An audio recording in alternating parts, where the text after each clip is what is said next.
ስለ ኮንዲሽናሎች በቀላሉ መረዳት ትፈልጋላችሁ? ከዜሮ ኮንዲሽናል እንጀምራለን ማለት ነው።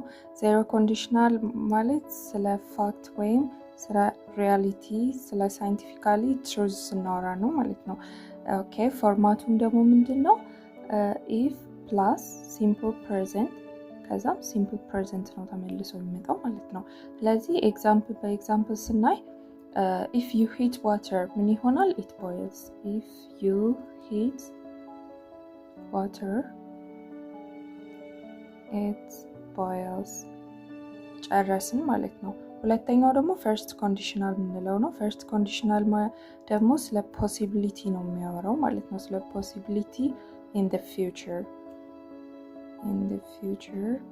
እሺ ፎርማቱም ደግሞ if plus simple present ከዛ future ነው simple future ይመጣል ማለት ነው። በኤግዛምፕል ስናየው ደግሞ እንዴት ነው? if you study ጠንክረህ ካጠናህ or if you study hard ምን ልትሆን ትችላለህ ማለት ነው? you will pass the exam። ስለዚህ if you study you will pass the exam ጨረስን ማለት ነው።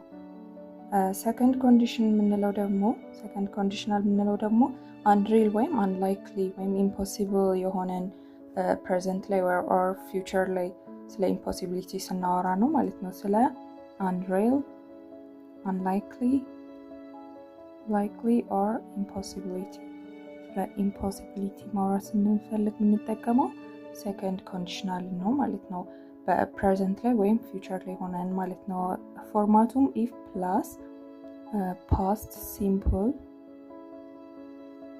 plus past simple ከዛ የሚመጣው ደግሞ ምን መሆን አለበት ማለት ነው? ፕሬዘንት ኮንዲሽናል መሆን አለበት ማለት ነው። በኤግዛምፕል ስናየው if I were you I would study hard unlike ወይም unreal ብለናል አይደል? if I were you I would study hard። ስለዚህ እዚህ ጋር ምንድነው ማለት ነው? unreal የሆነ ነገር ነው። ያንን ሰውዬ መሆን አንችልም አይደለ? ግን ምንድነው እኔ አንተን ብሆን ኖሮ ጠንክሬ ያጠና ነበር ማለት ስንፈልግ unreal የሆነን unlikely impossible ማይቻል ነገርን እንደዚህ ብሆን ኖሮ ብለን ለማውራት የምንጠቀመው ሰከንድ ኮንዲሽናል ይሆናል ማለት ነው። ሰርድ ኮንዲሽናል ደግሞ ስለ imaginary situation in the past ወይም hypothesis ስንሰራ ነው ማለት ነው። ስለ imaginary situation in the past or hypothesis ነው የምንጠቀመው ማለት ነው። ፎርማቱም if plus past perfect አድና ተጠቅመን ማለት ነው ፕላስ ፐርፌክት ኮንዲሽን ነው የምንጠቀመው ማለት ነው ለሰርድ ኮንዲሽን። ለምሳሌ if he had tried he would have won። you see example ምንድነው? if he had tried he would have won። እሱ ሞክሮ ቢሆን ኖሮ ያሸንፍ ነበረ፣ እሱ ጥሮ ቢሆን ኖሮ ያሸንፍ ነበረ ብለን ለመግለጽ ማለት ነው። ፓስት ፐርፌክትን ተጠቅመን ከዛ ማነው መምጣት ያለበት ማለት ነው? ፐርፌክት ኮንዲሽናል መምጣት አለበት ቀጣይ ማለት ነው። አሁን በጥያቄዎች ላይም ስንሰራ ለምሳሌ ባጭሩ ለመለየት እነዚህን ፎርማቶች መለየት ነው የሚጠበቅብን ማለት ነው። በዜሮ ኮንዲሽናል ጊዜ ለምሳሌ ጥያቄ ላይ if you heat water ብሎ በምርጫ it boils, it would have boiled ምናምን ብሎ ቢያመጣልን ባጭሩ እዚህ ጋር simple present ተጠቅሟል። ፋክት ነው፣ ምን እንደሚሆን እናውቃለን። it boils ነው የሚሆነው ማለት ነው።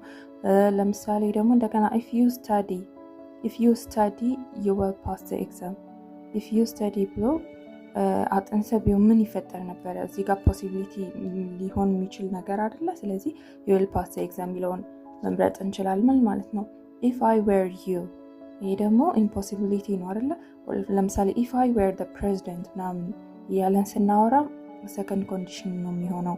I would study hard ብሎ ነው መምጣት ያለበት። ቀጣዩ ላይ would መኖር አለበት ወይም ፕሬዘንት ኮንዲሽን መኖር አለበት ማለት ነው ቀጣዩ ሴንቴንሳችን። ሰርድ ኮንዲሽን ላይም እንደዛው ኢፍ ሂ ሃድ ትራይድ እዚህ ጋር ፓስት ፐርፌክት ከተጠቀምን ቀጣይ ምን መሆን አለበት? ፐርፌክት ኮንዲሽናል መምጣት አለበት ማለት ነው። በአጭሩ ስለ ኮንዲሽናል ይሄን ይመስላል።